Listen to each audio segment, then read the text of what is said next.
Sam Altman promete empresas que valerão $1 bilhão com apenas um funcionário. O Satya Nadella, CEO da Microsoft, decretou a morte do SaaS. O Gary Tan, CEO da iCombinator, celebra o Vibe Coding. São 3 CEOs e uma narrativa. A inteligência artificial vai acabar com a programação tradicional. Antes de cair na conversa de que a IA vai matar a profissão do programador, entenda uma coisa: construir software de verdade, que escala, que gera valor, que não quebra a cada deploy, continua sendo caro, difícil e uma tarefa profundamente humana. Você quer saber mais sobre isso? Então assiste esse vídeo.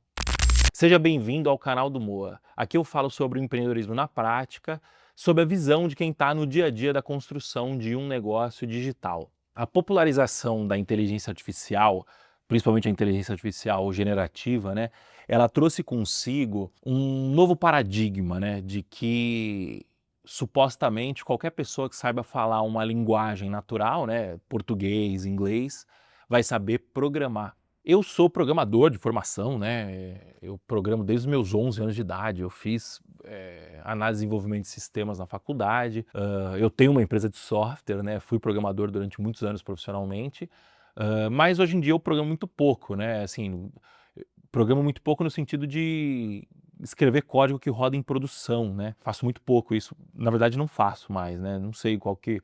O último código que eu escrevi que roda em produção, eu escrevi há quase 3 anos atrás, né? Mas no meu dia a dia, eu escrevo muito código, né?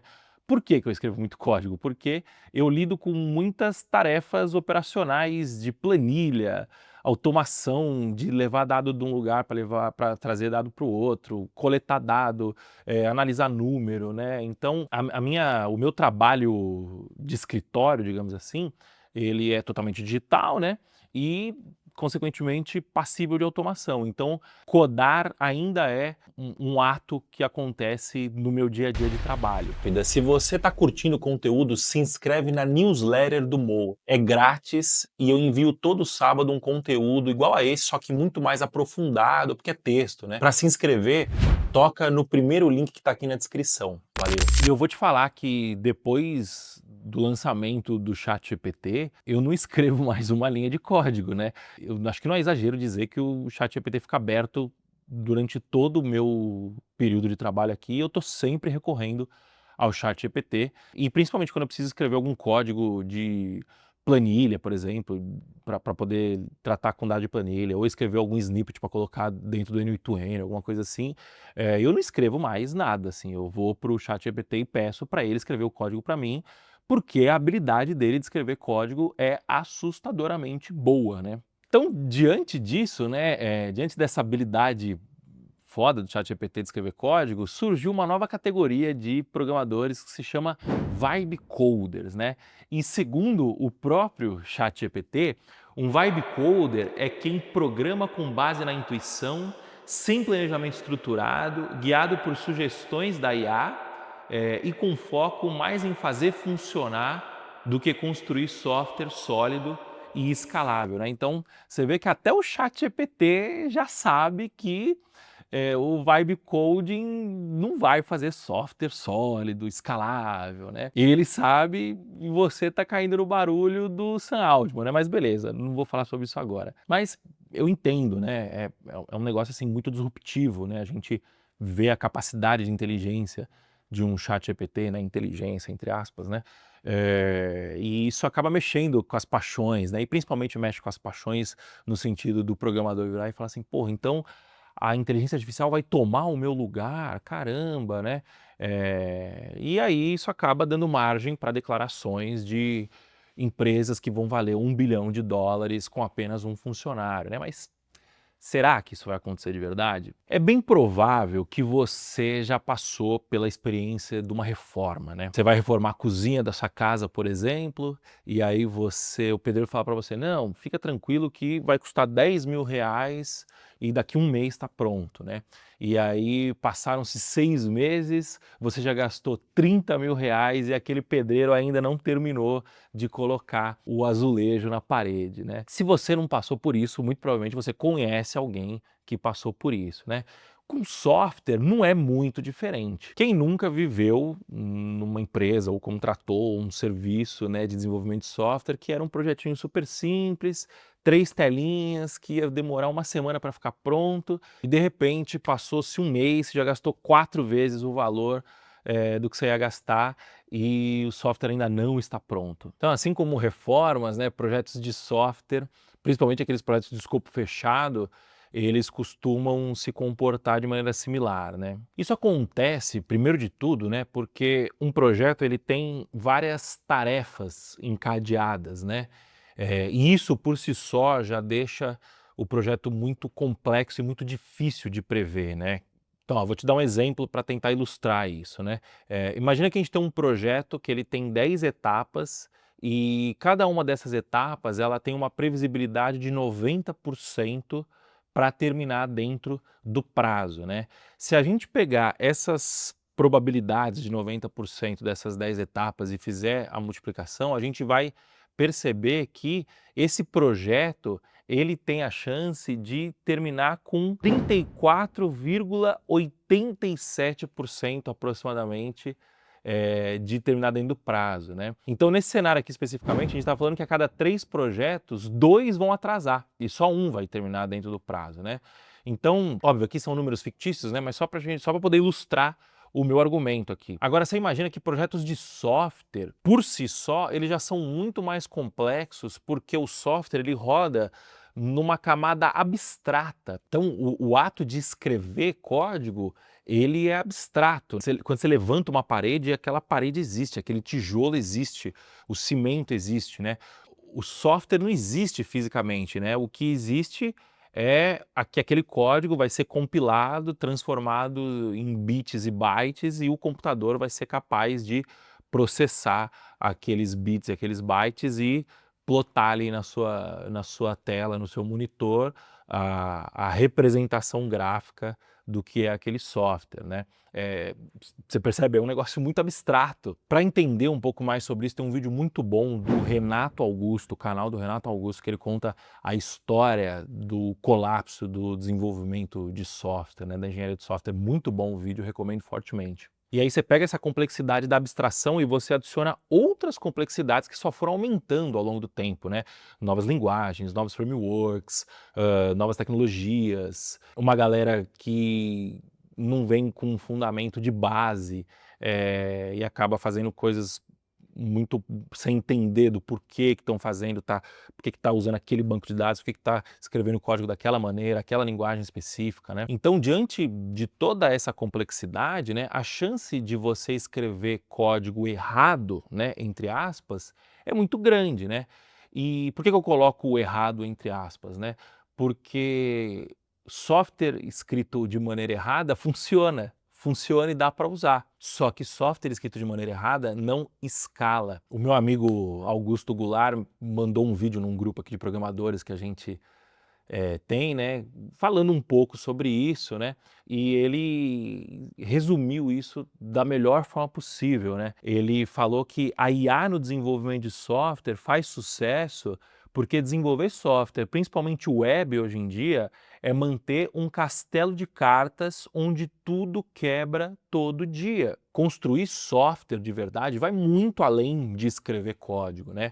É preciso um bom entendimento do problema, um bom entendimento da solução desse problema, uma boa noção de negócio, de mercado, de capacidade técnica, de capacidade de recurso financeiro. É preciso pesquisar com o usuário, é preciso prototipar, é preciso arquitetar bem a solução, considerando performance, considerando o quanto que esse software vai ser usado, enfim.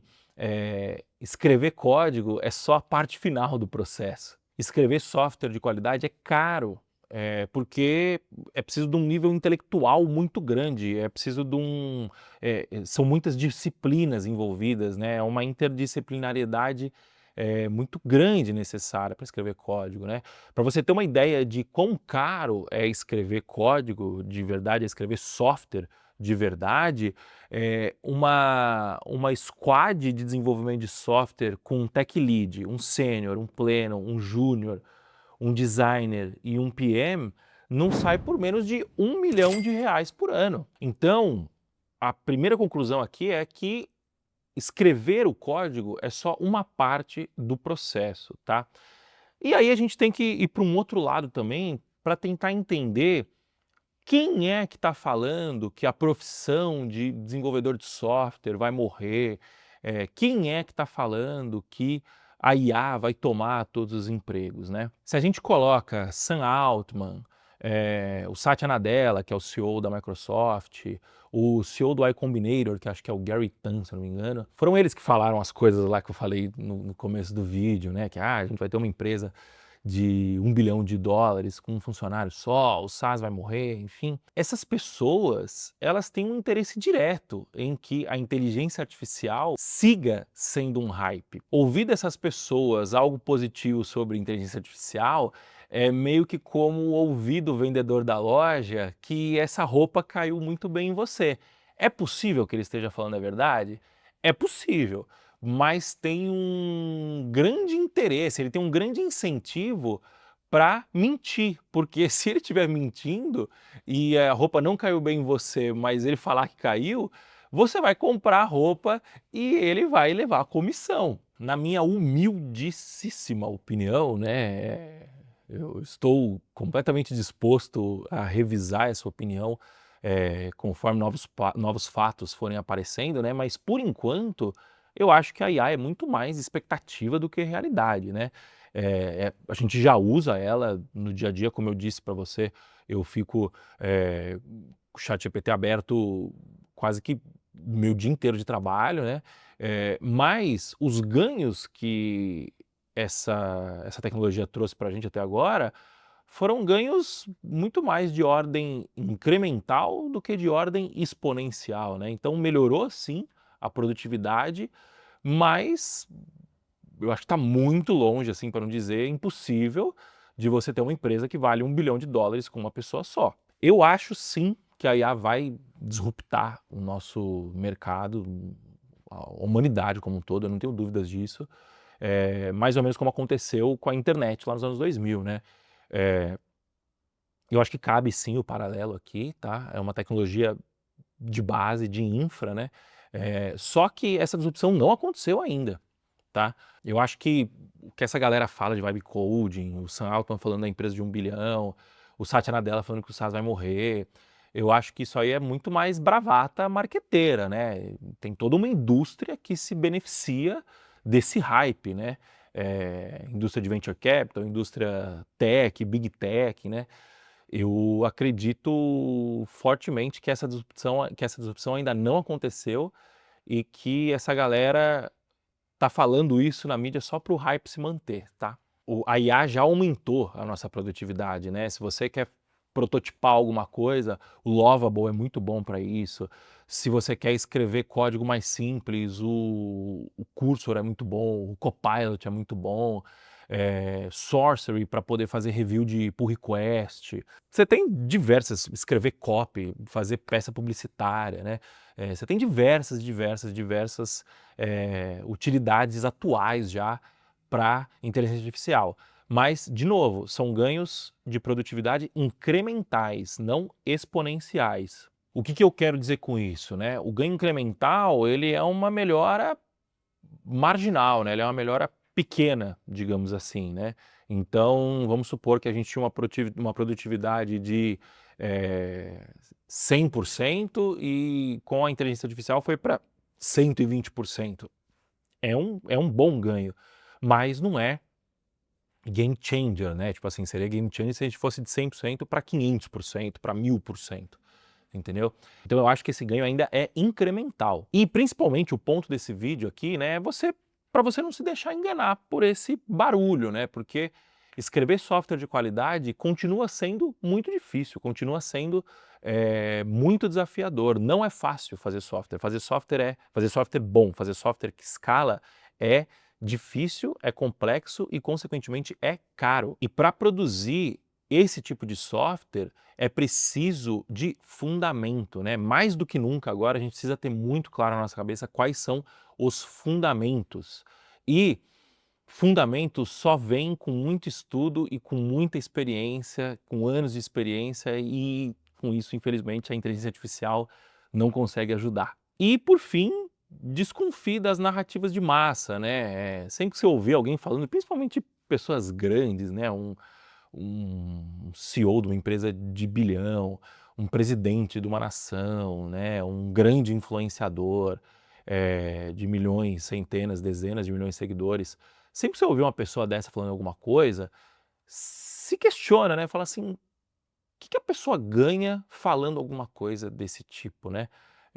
Qual que é o benefício que essa pessoa vai ter ao falar o que essa pessoa está falando, né? Geralmente, quando vem um discurso assim de pessoas muito grandes, muito poderosas, esse discurso sempre vem com uma agenda não explícita por trás, né?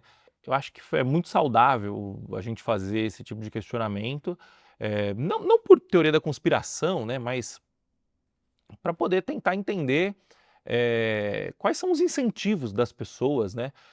Porque no fim do dia ninguém está nem aí para você, né? Então, já que ninguém está nem aí para você, você tem que estar aí para você mesmo, tentar entender quais são os incentivos, as intenções, os objetivos das pessoas quando elas estão falando alguma coisa que não necessariamente vai ser o objetivo claro e primário ali, né? Acho que esse questionamento é muito saudável. Se você chegou até aqui, muito obrigado. Eu sou o Moacir Moda, eu abri meu primeiro CNPJ há 10 anos atrás e atualmente eu empreendo no Tintim, que é um software que ajuda pequenas e médias empresas a venderem mais através da internet. Aqui no canal do Moa eu compartilho os bastidores da minha empresa, né? Os bastidores dos meus mais de 10 anos de empreendedorismo, principalmente os aprendizados que eu tive com toda essa experiência, né, e que eu venho tendo. E eu faço isso aqui no canal do Moa, mas eu faço isso também na newsletter do Moa, que é um e-mail que chega na sua caixa de entrada todo sábado, em que eu compartilho esse mesmo conteúdo, mas em texto, né? Então, ou seja, de forma muito mais aprofundada, de forma muito mais trabalhada, né? Para se inscrever na newsletter do Moa, toca no link que está aqui na descrição, tá bom? Valeu, falou, tchau, tchau.